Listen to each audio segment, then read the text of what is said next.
In an interview that we did not too long ago, an L1 founder referred to some of the L2s as trash L2s.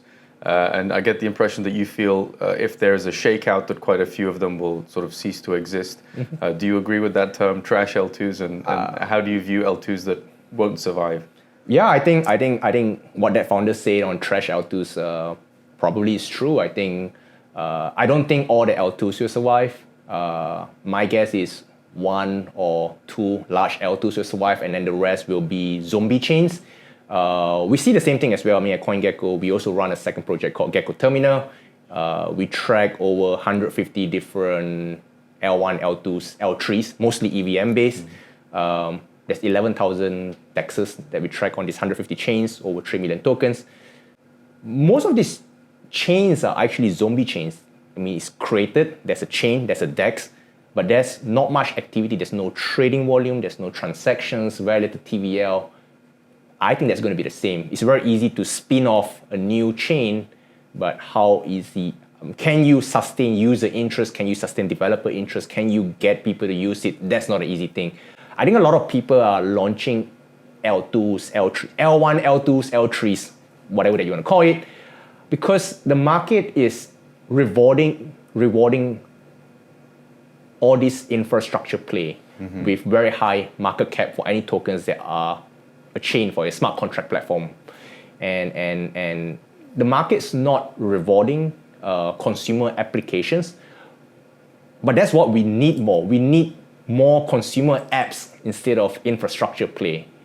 But I guess, I don't know why market's not seeing it. Maybe it's just not so good yet, but I hope to see more applications being launched instead of more infrastructure. As somebody who has a pretty solid sort of bird's eye view of the entire industry, I would say, first of all, is it difficult for you to pick favorites? And if you do have a favorite ecosystem, which one is it? We take a more impartial approach and kind of take a look at all the different ecosystems out there in the market and see everyone has their pros and cons. The hard part in telling them apart is, are these real or are they just marketing hype and there's no substance behind all those language that these chains use? At the end of the day, like looking at the numbers makes sense. Like, where are the users? Where are the trading volume? Where are the transactions? Sometimes the hard part is some of these things are fake, like chains that have low trading fees, for example, can easily create bots to kind of push transactions and spam the chain to make it appear like it's bigger than what it is. Do you have an example of chains that have done that in the past and failed, or chains that are doing that right now? I think a lot of people argue that maybe Tron has been pushing all these kind of transactions, but who knows? I mean, I don't really have solid